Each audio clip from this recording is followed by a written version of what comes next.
What's going on, everyone? Welcome back to the channel. My name is Dr. Vincent Esposito, and today we are going to be going over 3 different ways to use quinoa. Quinoa has become vastly more popular over the past decade or so. A lot of this has to do with the health benefits associated with it. So if you don't know what quinoa is, it's kind of like a cereal grain. It's technically classified as a pseudo cereal because it doesn't grow the same way your cereal grains do. In other words, it doesn't grow on grass, say like rice or wheat does. Another positive about quinoa is it is gluten-free, so if you happen to have a gluten sensitivity, it is a great option. Now you can find quinoa in a variety of different colors at the store, from white to yellow to red to black, and you could sometimes even find it as a mixture. If you roast it or toast it, it tends to be a little kind of crunchy. It tends to have a little bit of a nutty flavor too. So one of quinoa's main benefits that it's known for is it is considered a complete protein, meaning it contains all the essential amino acids that we as humans need. This is not something that a lot of plant-based foods have in isolation, but if you happen to eat certain combinations of food, and these kind of come intuitively, things like rice and beans are very popular examples. It is not hard to get all the essential amino acids, but if you're really struggling to find certain ones, quinoa tends to have all of them. It also is high in certain minerals like manganese,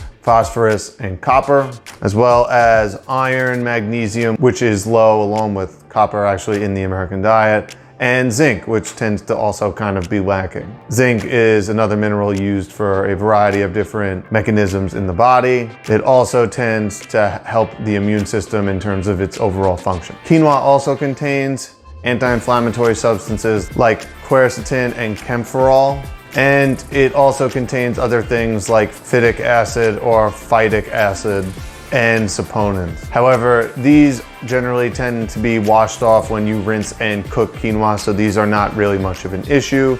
And in fact, things like phytic acid are actually helpful in small amounts. For example, phytic acid actually binds to starches in the intestines, meaning those glucose molecules will not get into the bloodstream, meaning that down the road it actually could help prevent things like insulin resistance and diabetes in the right amounts. Again, if there's too much phytic acid, it tends to bind to minerals that we need, and it becomes an issue down the road. Quinoa is also high in oxalates, and you usually find these in spinach and beetroot, and these again can be an issue if they are consumed in very large quantities. So if you're eating, say, like cups of spinach and beets every day. But if that's not the case, then you tend to kind of stay away from the effects of oxalates in the long run, unless you tend to have some underlying gut issue where it could be a cause. And again, if you soak your quinoa or rinse it beforehand, you can mitigate a lot of these oxalates. So today we're going to be going through 3 different ways to use quinoa. We're gonna use different influences from different parts of the world, so hopefully you get an idea of how versatile it can be. So first we're gonna do a quinoa fried rice, and then we're gonna do a chickpea and quinoa salad, along with some black bean and quinoa lettuce tacos. So if those sound interesting to you, please like and subscribe to the channel below. And with that said, let's get to the recipes. Okay, so first we're gonna make our quinoa, and we're gonna do this all in one batch, so it's gonna be used in all of our dishes. So generally when you're making grains like quinoa, you're gonna want double the amount of water or stock to the amount of quinoa you're using. Now, in my case, I used 3 cups for these 3 dishes, so 3 whole cups of quinoa. So I used 6 cups of water. I was actually out of vegetable stock. Veggie stock is totally fine.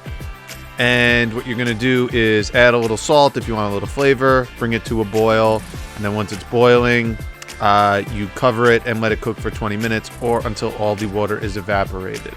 So first we're gonna get started with our quinoa fried rice. So in our pan, set to medium-high heat, we have some carrots that we're gonna saute off for a minute. Then we're going to add our broccoli and some white onion. A little bit of salt just to kind of get everything moving. And we're going to cook this down for like 2 to 3 minutes until our broccoli gets a little bit greener. You're going to see that here. And our carrot starts to soften a little bit. So about 4 or 5 minutes. Then we're going to add a few cloves of garlic. So again, I like a lot of garlic if you've seen any of my videos before. So that's probably like 4, 5, 6 cloves of garlic. Some scallion whites. Again, a little salt. And we're going to cook this down with a little bit of black pepper as well. Cook this down for another minute or two. You want to get that garlic fragrant. And yeah, this is going to be the base of our fried rice. Next, we're going to go in with our quinoa, and we're just going to add it straight in, similar to as you would use your cooked rice in the beginning. And then we're going to add some peas. That was about a can's worth of peas. And again, we're just going to stir to combine. And then we're going to add our sauce. So our sauce is a mixture of tamari or gluten-free soy sauce, tahini, coconut nectar, sesame oil, and rice wine vinegar. Toss it to combine, and that's good to go. So let's get started on dish number 2. So now we're going to make our lettuce taco filling. So we're going to start with what amounts to about 3/4 of a red onion diced, and then about a whole head of garlic. And again, we're going to add a little bit of salt here, and we are just going to sweat that down for about 4 or 5 minutes till that onion's translucent, as you kind of see here. I also did have a little bit of scallion greens that found their way in there. And then we're going in with our bell peppers. Now, I use green and orange. You can use whatever bell peppers you want. We then went in with some corn. So that was, again, some sweet canned corn and some black beans. Going to season all of that with a little bit of salt, a little bit of pepper. And we're going to give that a mix. And again, we're just going to kind of cook this to combine to make sure, you know, all those flavors and ingredients are warmed through. And then finally, we're going to add our quinoa and then the rest of our spices. So again, probably like 3/4 of a cup of quinoa I used here. Again, we're going to season with a little salt, a little pepper, and then we're going to use our other spices here. So garlic powder, going to have some cumin, and you're going to get some smoked paprika. This is going to really add some of that chili flavor, that chili powder type flavor. If you have chili powder, this would be the time to use it. And then that's kind of what it looks like towards the end. We're going to finish it on low heat with the juice of 1 lime, and then we're just going to toss it to combine so you get a little bit of that acid. And then our filling is good to go and ready to be served.